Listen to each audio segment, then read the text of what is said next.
Before we begin, a reminder. This podcast discusses mature themes that may not be appropriate for all audiences. Please listen with care. And so one of the main goals of the podcast is just to humanize the person who has this experience, especially for other Christians, because our audience will be a Christian audience. And to also kind of model how to have real conversations about this, but in a spirit of love and not division. So trying to present a way of engaging on this issue that is not the culture war way of engaging on it. So that's kind of the purpose. And we did most of our interviews last fall. So you're kind of a new addition, but we're right now in the process. We're just starting to script the first few episodes. So we have rough scripts going of the first 3 episodes. Do you have any questions about the project as a whole, or? Probably not at this point. There's always the question about, editing your own story on the fly, so to speak. That's true. That's true. All right. Like every time you tell your story, I know that.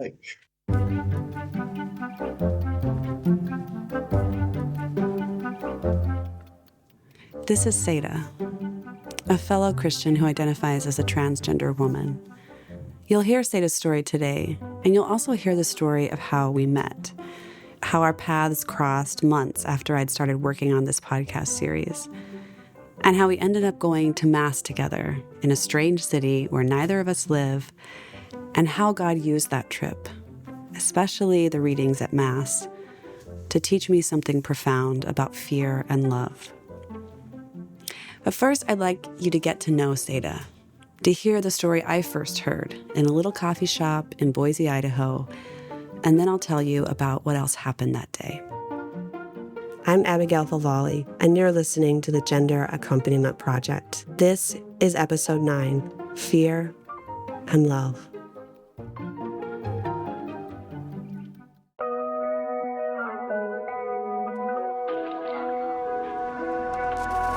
I'm Seda Collier, and I'm a trans woman. I'm 60-some years old and have 2 boys, and still live with my wife of 30-some years. Our kids are grown now.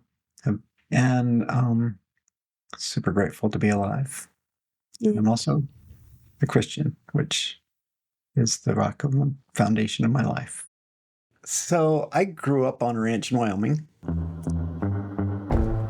It was in the 60s and 70s, so it was like the last vestiges, I think, of what we think of as the Old West. And from the earliest I can remember, I knew that there was something different about me. I didn't know what. I wanted to be like the other boys. That was my goal, and I didn't understand why I was different. But I knew that there was something kind of shameful. Or at least that's the way I took it in.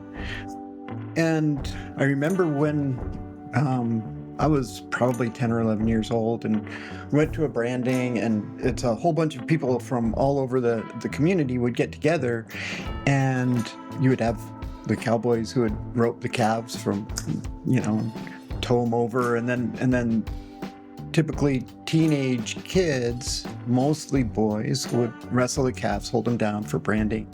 And then the women, most of the moms, were back making lunch and doing all this kind of stuff. I enjoyed wrestling the calves, and there was a girl that I remember regularly wrestling calves with. No sense that although she enjoyed doing that kind of activity, that she was out of the norm, or there was no weight put on that like I think there would be today. I think today that she would, instead of being a tomboy, she would be like, oh, is she trans? Mm-hmm. No, she's not trans. She's just a girl who likes to, roughhouse and wrestle calves and things like that. In that time period, getting to be an adolescent, I started doing things like stealing my sister's or my mom's clothes and hiding them in my room, and where I would dress in secret. And I remember at one point, everyone else was gone, so I'm dancing around wearing, I think it was my mom's skirt or something, and thinking, why would anyone want to wear anything else? It was something that felt shameful. Like I needed to keep this a secret, and I kept it very much a secret. About the time I turned 18 or so, I determined that I was going to do what needed to happen to become a man. And so I joined the Marine Corps. Guaranteed infantry, which is telling of a number of things, including how completely stupid and naive I was. What is guaranteed infantry? So guaranteed infantry is like, you go in, that's the person who's going to be on the front line with a rifle. Wow. And Okay. yeah, it's why would you do that? Right. And you chose that? Yeah. Wow. Guaranteed. Right. I didn't end up doing that because they wanted me to do other things and gave me some really good offers for things like cryptologic technician, which ended up sounding more interesting. So when I was in a cryptologic technician school in Florida, I lost a Tuesday due to doing drugs and ended up getting kicked out of that school, went to Camp Lejeune and encountered some folks from Grace Baptist Church. And they walked me down the Romans Road. They gave me a new Bible, my first NIV Bible. And I did I guess they call it the sinner's prayer, where you accept Jesus and so on. Nothing really changed. And maybe, I don't know, maybe a month or two after that, my friend from the crypto tech school came up and he gave me a couple hits of acid. And I ended up having a really intense experience.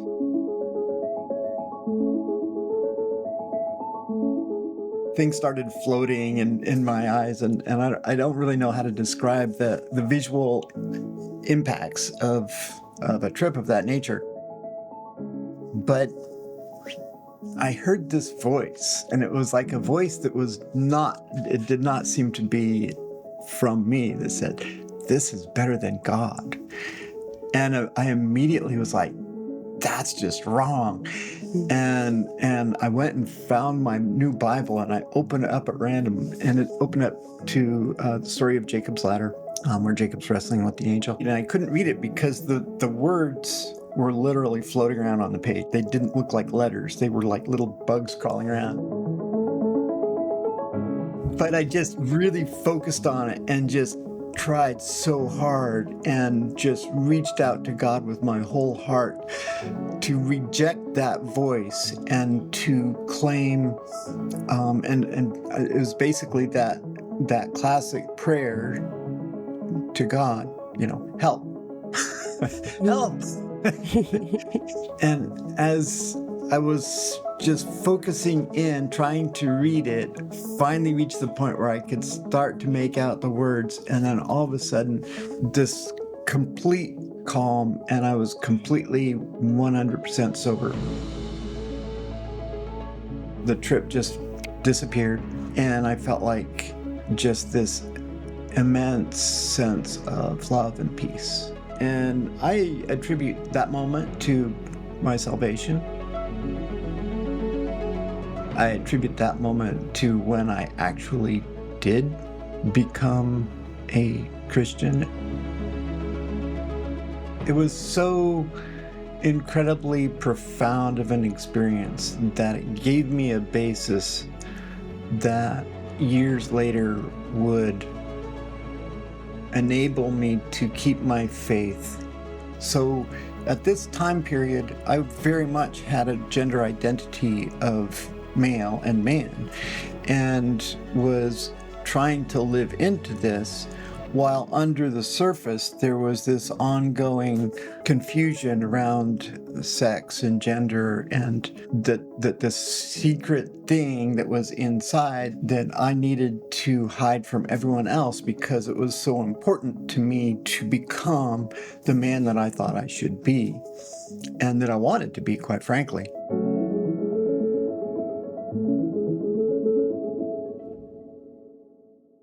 Got out of the Marine Corps. I did live kind of itinerantly for a while and ended up doing commercial fishing in Alaska and doing a lot of drugs, a lot of drinking, and having periodic episodes of cross-dressing or something of that nature. At that point, my path with God had become very fraught.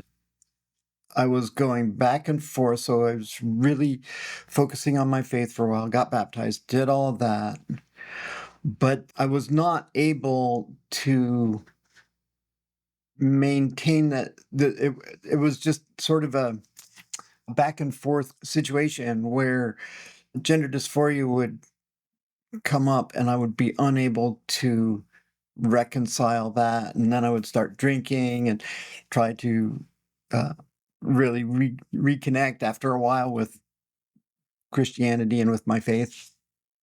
And then around 1990, I had this episode where I was driving home from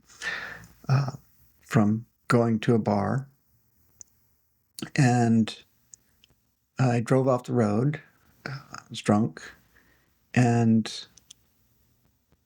I managed to recover without wrecking myself.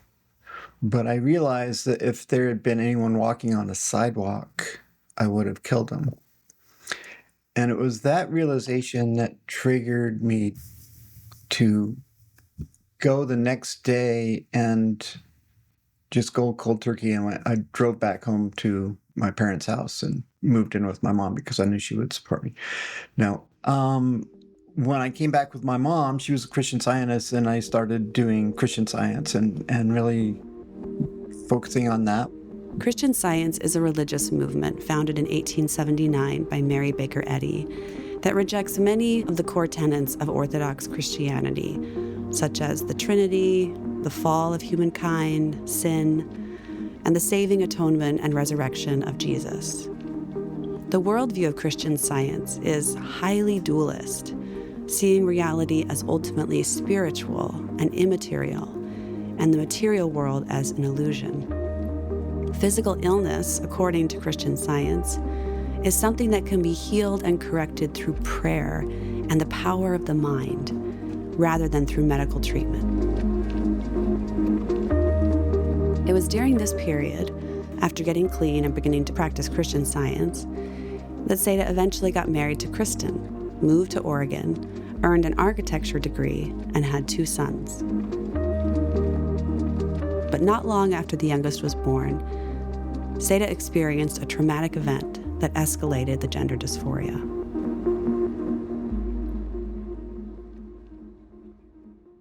Six weeks after my younger son was born, we had a house fire, and it was pretty traumatic. Lost our home right off the bat. And something in that, I think, triggered something in me that I'd been hiding this really important part of who I am for so long with everyone that I was unable to keep that down anymore. And so that summer, Kristen took the boys down to visit her mom. And during that time, I visited some used clothing stores and bought a bunch of women's clothes and was cross-dressing. And at one point had the insight, like an epiphany, that this is actually who I am. I'd been in denial up to that point. And then that was a moment of euphoria and the clarity followed instantly by a moment of, oh shit. Can I use that word on this podcast? Good. Like, oh shit. I'm the sole economic earner of a family. My wife depends on me. My kids depend on me. I want to be the best parent I can for my kids. What am I going to do? And so the next 2 years, I went into therapy pretty intensely. And I worked through a lot of childhood trauma, a lot of like substance abuse, things like that. Then finally reached the point where it wasn't doing any good anymore. And gender dysphoria just got worse and worse and worse until it reached a point where I was no longer able to function.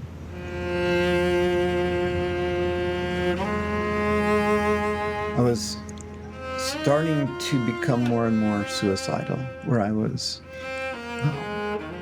not just thinking about it, but planning it.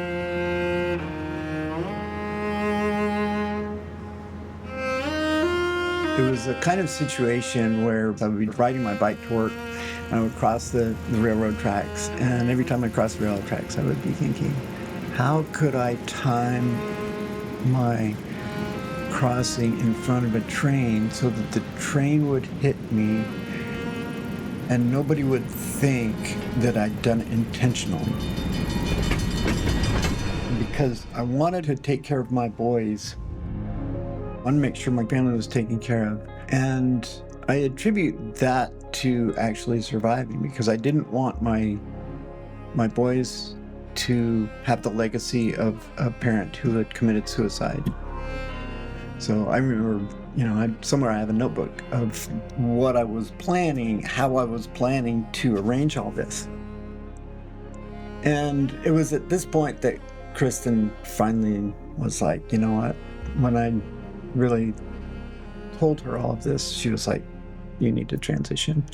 And so we started transition.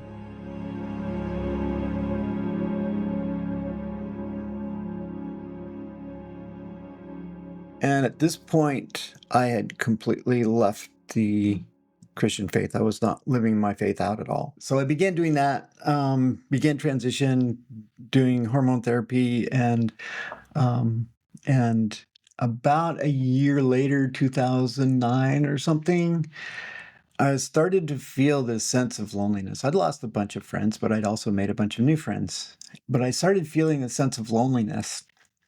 And I hadn't completely lost my faith because of that experience way back when I was in the Marine Corps had been so profound. I couldn't forget it, and I couldn't deny the reality of Jesus or the reality of God and the impact that it had had on my life. And it became a sort of touchstone for me, I guess. And as I was thinking about why am I lonely, it came to me that the reason I was lonely was because I missed that relationship with God that I hadn't been having. So I reconnected with Christian Science, actually became a member of the Mother Church and started going to the Christian Science Church. And then in 2012, so just 2 or 3 years later, I had my first gender dysphoric panic attack. So at this point, I had transitioned socially and was doing cross-sex hormone therapy. And at work, I had this profound panic attack where it was just the sense of my genitals freaked me out so bad that I could not control myself, and I started biting my hands and trying to cause physical pain to distract me from this sensation, and ended up in the emergency room, got a prescription for Xanax tranquilizer. From that time on, I carried the Xanax with me everywhere I went, and I hated the Xanax. I hated the reliance on this drug, but it was better than experiencing those panic attacks. And I was like, okay, something needs to change. And I scheduled surgery. And at this point, I was still trying to be a Christian Scientist.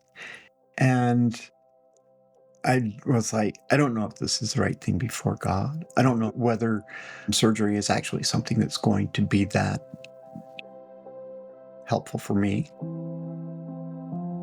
In September, I decided that I would just focus all of my free time on prayer and Bible study to try to heal this or get real clarity on what direction to go.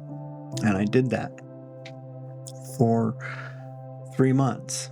I didn't really get anywhere until about the middle of December. And one day I was just sitting in my chair in my prayer corner and praying incredibly hard and just total surrender. God, not my will, but yours. I'll do whatever you say, but I need a sign. I need to know what to do here in this case. I need to know, what should I do this or should I not? And I'll do whatever you tell me to do. And it was super intense, just really reaching out with everything I had. And all of a sudden I heard a voice. You are my beloved daughter in whom I'm well pleased. And then I just felt this sense of love and peace.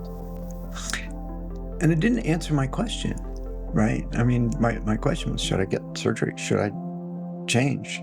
Whatever. I think it would be easy for someone from the outside to look at that and say, well, that was the voice of Satan or whatever, depending on your ideology. I think it was the voice of God. And it didn't give me that direction, but what it did do was give me the comfort of knowing that I was loved, and also let me know that the choice I made one way or the other was on me. It's my responsibility. And I realized that was my answer. That was all the answer I'm going to get. And I accepted it and went ahead with the surgery.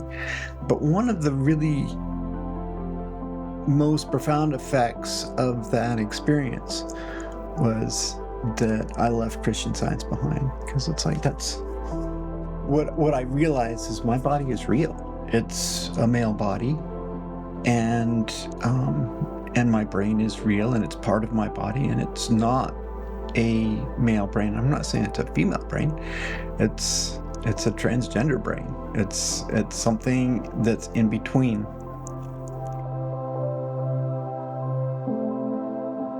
The day after I got surgery, well, when I woke up from the surgery, I instantly knew that I didn't need the Xanax anymore. I threw it away. I was like, I'll never need this again. And I never did.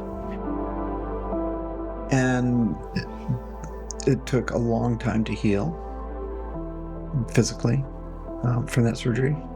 But now, for 5 years, Abby, for literally 5 years after that, every day I would feel this just profound sense of gratitude that I'd had that surgery. The big feeling that came from transition at every point was relief. It was like this huge load just came off. It's like the sense that you get when you're carrying a bag of rocks up a steep hill, and you finally get to the top, and there's a cool breeze and a cold beer and a hammock in the shade.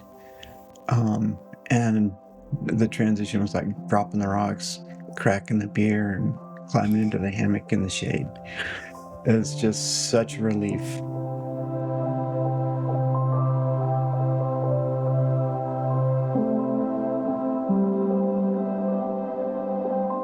And so then began this slow process of coming back, because I lost, through doing that, I lost faith in Christian Science. I stopped doing all that kind of stuff. And I was trying to figure it out on my own. I was scared to go to any other church because, like, how do you find a church where you can show up as a trans woman? I mean, you can hear my voice. I don't pass. If that's important. And the older I get, the less important I think it is. I don't want to pass, because passing is not who I am.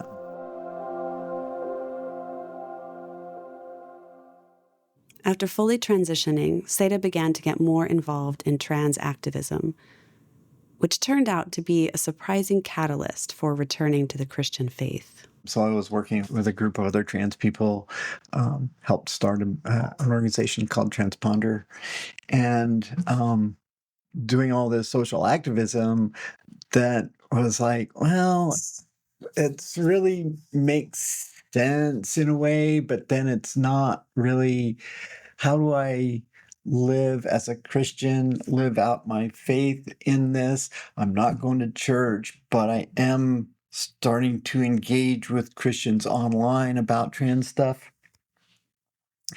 And it's a little bit fraught. And then 2016 happened, and I was looking at all the activism I'd been doing and the confrontational sense of how that works. And I was like, that's not working. And I realized that I need to be going to church. I need to be having these relationships with Christians.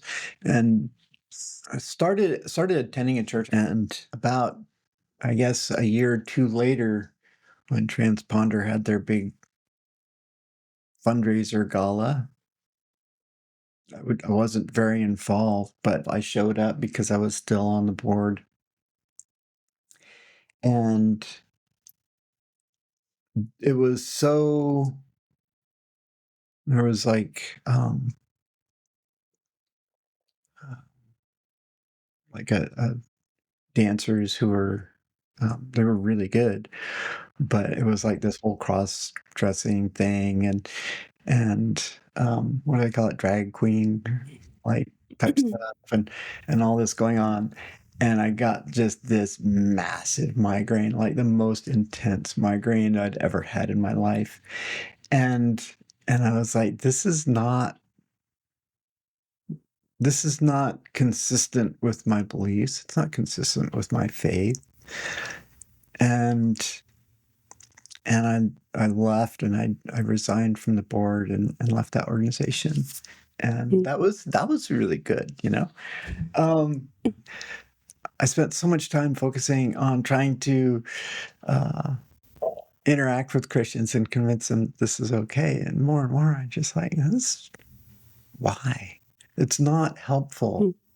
What's actually helpful for me is to focus on my own spiritual formation and to, in the words of Jesus, to love God with all my heart, with all my soul, with all my mind, and love my neighbor as myself. And that means loving my enemy. And if they want to hate me or kick me out of the church or whatever, it's like, okay. I don't enjoy it, but I'm not going, that's where they're at, you know? Let them be. So I guess that's kind of where I am now. So that's my story. Still spending more and more time and focusing on the relationship with God and on living out my life. In the culture war framing, it's all too easy to assume that everyone who identifies as trans shares the same ideological and political commitments as trans activists or postmodern gender theorists. But that's not the case. Seda, in fact, shares my suspicion toward postmodern understandings of gender as a performative construct. So what I call PGD stands for postmodern gender deconstruction. And it's the philosophy or theories of philosophers like Judith Butler, or Michel Foucault, that redefines gender as something that is performative, and it's a social construct. I think in other places it's called queer theory or gender theory or something of this nature. Mm-hmm. What I do know is that when I see it reflected in terms like transgender ideology or something, it doesn't really reflect anything that relates to my experience of being trans or to my beliefs as a Christian. It seems to be this philosophical position on gender that has become mainstream, in which gender is not something that is inherent, that is something that is not a physical, innate characteristic, but is simply something that is socially constructed. Mm-hmm. And I think that that fails because there is something there that is physical. The way I see gender is I believe that gender is the neurological component of biological sex. I see my condition as a neurological disorder, which I call transgenderism. There's a lot of trans people who do not like that term. Seda holds some opinions about gender and gender medicine that are at odds with the quote-unquote affirming side of those debates. We have all these studies that show that among teenagers who experience gender dysphoria, depending on the study, 66 to 88% resolve naturally. I have a friend who had this experience who is also autistic, and there's a connection between autism and transgenderism. And as a teen, she wanted to stand to pee. If she had been born 20 years later, she probably would have ended up on cross-sex hormones, right? And what would that have done to her? Well, she didn't. She was lucky enough to live earlier than the kids who are growing up now. And so it resolved for her whether we should use cross-sex hormone therapy or hormone blockers for teenagers. Mm-hmm. I've changed. I'm Well, like, no. Wait until at least early to mid 20s and see what happens. mm-hmm. You know, and one of the things I'm immensely grateful for, and one of the reasons I think that my transition was so positive, is that it was really slow, and that's difficult, and it was really hard. It was really hard for a number of years, but it was worth it, I think. And I think that that haste to transition is a really dangerous thing. I think that the bad outcomes you have are almost all from transitioning early and doing it quickly. Do you think your views are like just among the other trans people you know? Is this like pretty common, or are you sort of a No, a heretic? an outlier. Yeah, yeah. I was in a I gave a co-presentation to an affirming church with one of my colleagues, and I put it out there in our sort of written Q&A type thing that transgenderism is a neurological disorder, and my former colleague in all caps said, "I 100% disagree." so so we're friends, and we understand that we disagree on this, and yeah, the majority of transgender people I know very much disagree with me on this. Um, they don't like the pathologization, if that's a word, of of using a term like neurological disorder. But you know what I come back to all the time is that if it's not a disorder, why do we transition it? At times, Seda has felt frustrated with both camps in the gender wars, feeling as though both sides are talking past one another and not dealing with the right questions.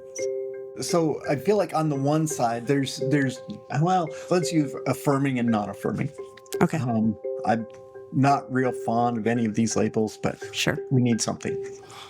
So from an affirming position, whether it's Christian or not Christian, the position seems to be that transgenderism, it's just a normal thing, or transgenderism isn't a thing, but that transgender identity is a thing, and it's just fine. So Thomas Bevan, who wrote the book The Psychobiology of Transgenderism and Transsexualism, comes to the conclusion through all these scientific studies that transgenderism is a benign behavioral phenomenon.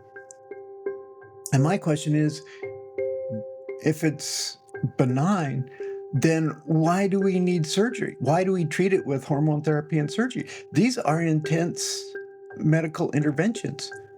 Either they're medically necessary, in which case there's a disorder, or they're not, in which case, why are we doing it? Right. And then on the non-affirming side, they'll say, oh, well, all you need to do is pray more, right? There's an assumption that I'm not a Christian because I'm trans. But it's like, how long have I been reading the Bible? How many times have I read the Bible cover to cover? How many prayers did I have to do? Like when Paul had a thorn in his flesh, whatever that was, he prayed 3 times and God said, no, my grace is sufficient. And Paul's like, okay, well, I wasn't a quick learner like Paul, you know? My prayers were like thousands upon thousands. And when God says no, at what point does my refusal to accept his no become an expression of my lack of faith in God, of my lack in trust in God? And then so many of them are like saying transgenderism is like this ideology, right? Well, what ideology is it? And when they describe the ideology, I'm like, I'm trans, and I totally don't buy that ideology.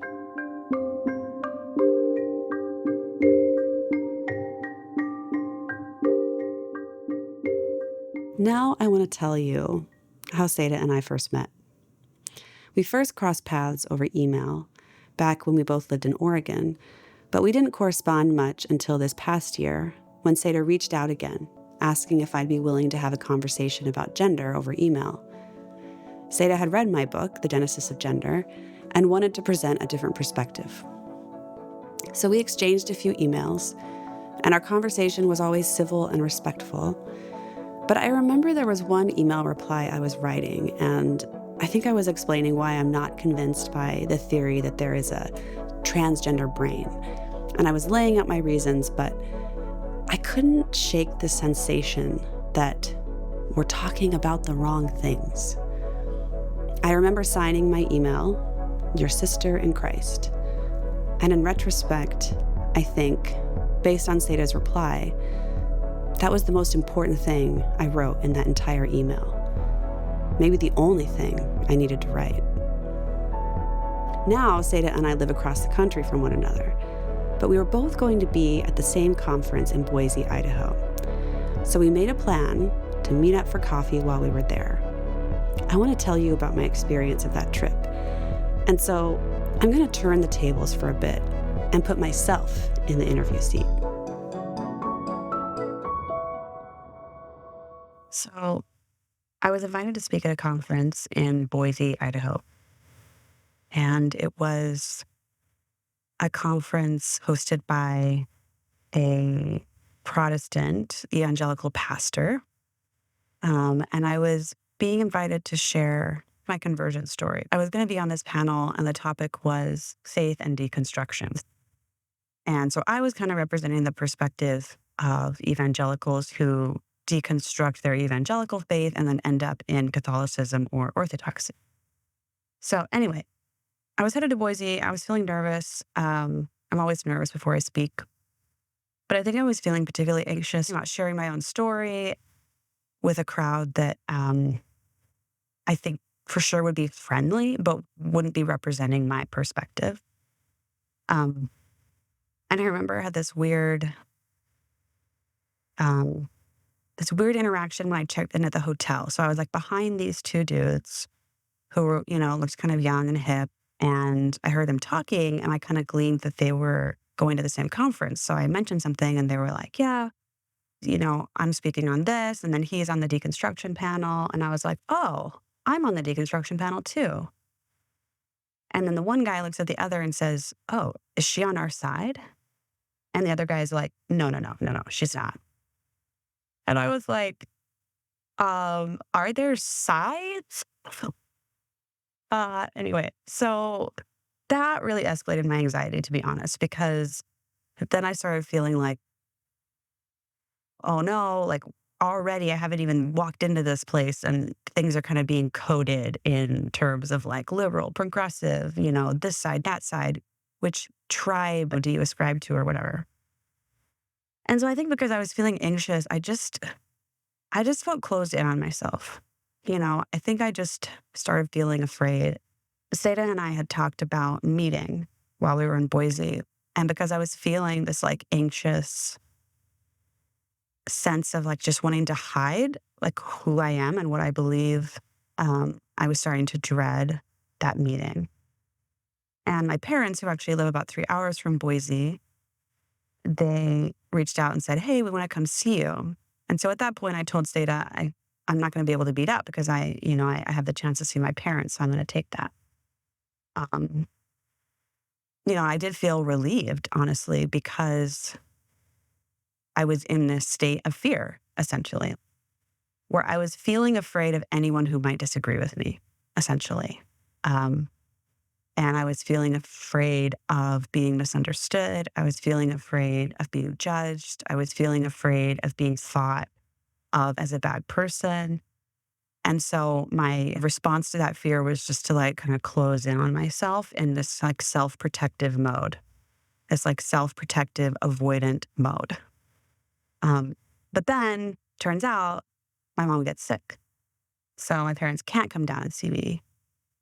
And Sager reaches out one more time to say, hey, is there any way we can meet up? I was really looking forward to chatting with you. And at that point, like I just knew God was saying, like, I don't care how you're feeling. I don't care if you're feeling anxious and afraid, like you need to meet this person. And so I was like, okay, yes, let's meet.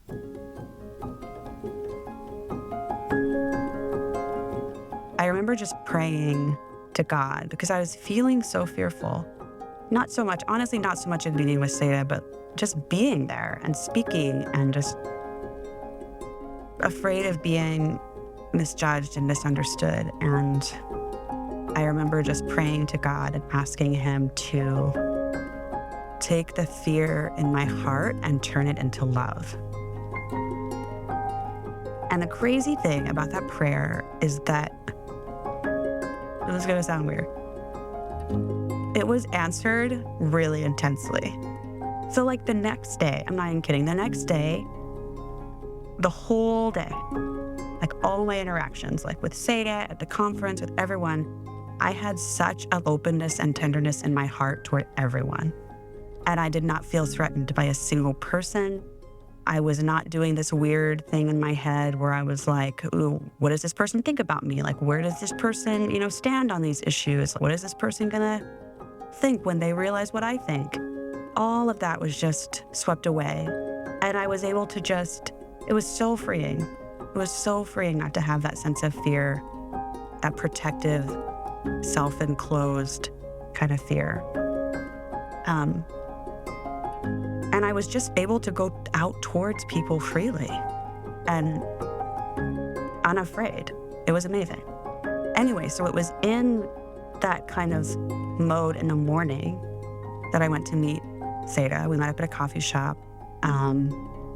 And we were in there for like 2 hours. Seda told me her story. We talked about writing. We're both writers. It was just a very natural conversation. And it was just very human. Like, we didn't get into this debate bro mode where, which was kind of, I think, where we were more on email, where it was like, okay, well, like, here's my view on this. Okay, point one, here's my response to your view. Like, well, this study this and this study this. We just didn't even go there at all. Like, we just, shared stories.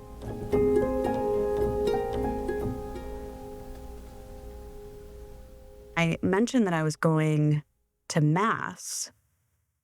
Well, Seda just asked, like, could I come? I've never been to Mass.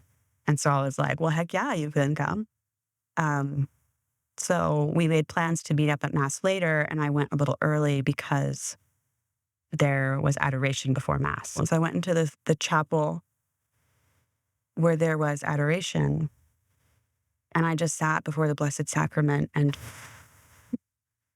poured my heart out to God, all my angst, all my questions, my desire for certainty, my confusion about how to navigate the gender issue. And then I was like, okay, well, I want to read the Mass readings. And so I pull up the first reading for the day, which is from Acts. And it is the story of Philip and the Ethiopian eunuch.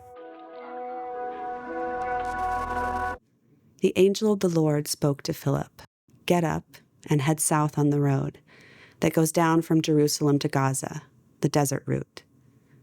So he got up and set out. Now there was an Ethiopian eunuch, a court official of the Candace, that is, the queen of the Ethiopians, in charge of her entire treasury, who had come to Jerusalem to worship and was returning home. Seated in his chariot, he was reading the prophet Isaiah. The Spirit said to Philip, "Go and join up with that chariot." Philip ran up and heard him reading Isaiah the prophet and said, "Do you understand what you are reading?" He replied, "How can I, unless someone instructs me?" So he invited Philip to get in and sit with him. This was the scripture passage he was reading. "Like a sheep, he was led to the slaughter, and as a lamb before its shearer is silent, so he opened not his mouth. In his humiliation, justice was denied him. Who will tell of his posterity? For his life is taken from the earth." Then the eunuch said to Philip in reply, "I beg you, about whom is the prophet saying this? About himself or someone else?" Then Philip opened his mouth, and beginning with this scripture passage, he proclaimed Jesus to him. As they traveled along the road, they came to some water, and the eunuch said, "Look, there is water. What is to prevent my being baptized?" Then he ordered the chariot to stop, and Philip and the eunuch both went down into the water, and he baptized him. When they came out of the water, the Spirit of the Lord snatched Philip away, and the eunuch saw him no more, but continued on his way, rejoicing.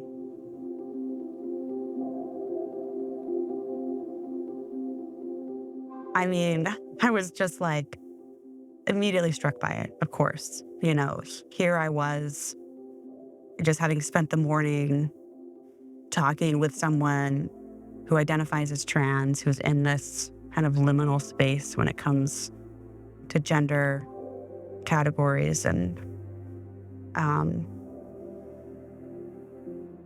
the Acts reading describes Philip. It's so interesting. Like, he finds the Ethiopian eunuch and he climbs up into the carriage with him and he preaches him the gospel.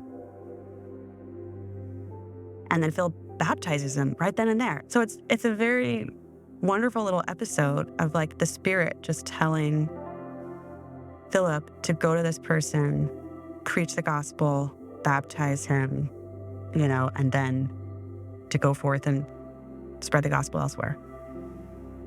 But what struck me in that moment was just what a beautiful model for us that scripture passage is, It's just the fact that making people eunuchs was a common practice in the ancient world. It was just a feature of the society. And it's not one that Christianity has ever endorsed. But it was a fact of the world. And so there were people who would be eunuchs that you would run into, right? It was a feature of the social world. And what's interesting is that Philip doesn't ask, he doesn't say so let's talk about the fact that you're a eunuch and then we'll go on to the Jesus stuff, right? He doesn't even mention it. It doesn't even come up. But it's straight gospel, preaching the gospel. And so the text doesn't present the fact of this man being a eunuch as any kind of impediment to him being evangelized and baptized. So anyway, then as Mass begins, Seda comes in, sits down next to me, and we just go through Mass together. I think I told Seda something just be present, just listen, and don't worry about, saying the right things or doing the right things. Anyway, so we went through Mass, and, we heard all the readings, and I was so curious when he read the Acts reading. I was so curious what Seda was thinking.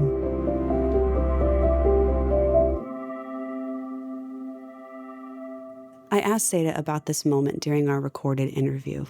So do you remember when we went to Mass together in Boise? And do you remember the reading, the gospel reading that day? It was Philip meeting the eunuch on the road and baptizing him. Do you remember that?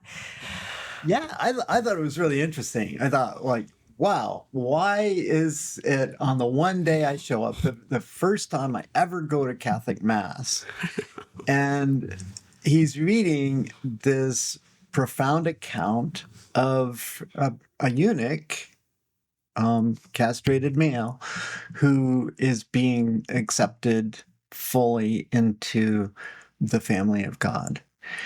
And I identify with the Ethiopian eunuch because we're both eunuchs. And I mean, that's just a biological fact, right? It's post-surgery trans woman, by definition, is a eunuch. It was one of those where I was wow, one of those moments that felt more than a coincidence. Do you know what I mean? Yeah, it was really interesting. Here's my recollection of our conversation after Mass. And so afterwards, we were standing outside the cathedral and just having a last conversation. And we talked just a little bit about Mass in general. And then Seda brought up, what about the reading? I can't believe that was the reading. I can't believe he chose that reading today. And I was well, actually, he didn't choose it. There's, those readings are set for the entire church. So every Catholic in the world, that was their reading for today. And yeah, I remember Seda reflecting on how coincidental it was. Seda said something I am a eunuch. Literally. That's what I am. I am a eunuch. And there are some who would say this passage endorses or validates transition. And Seda was that's pushing it too far. That's not in the text, but I remember Seda said this, it doesn't justify, but it doesn't exclude.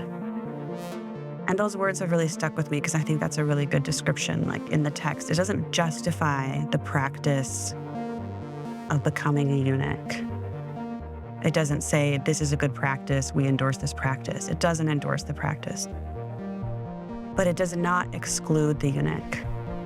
You know, he's not excluded from the kingdom.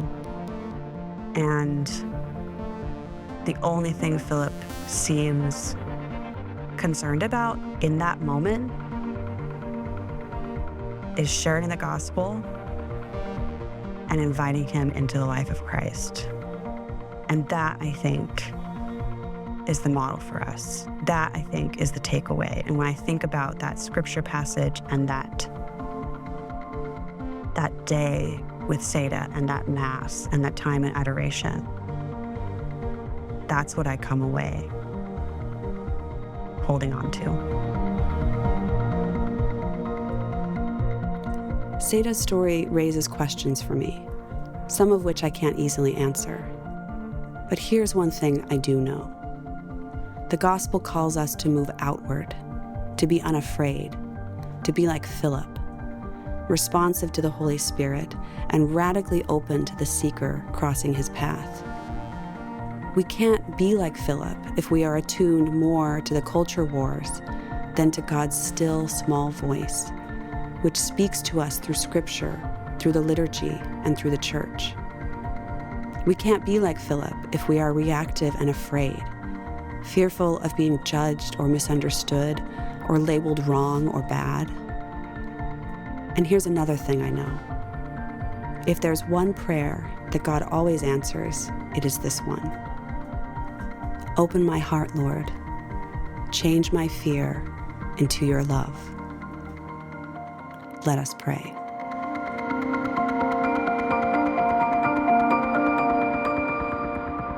From the McGrath Institute for Church Life at the University of Notre Dame, you're listening to the Gender Accompaniment Project. This series is written and hosted by me, Abigail Favali. Our producers are Nick and Corinne Starsinik, and our executive producer is Noah Braden.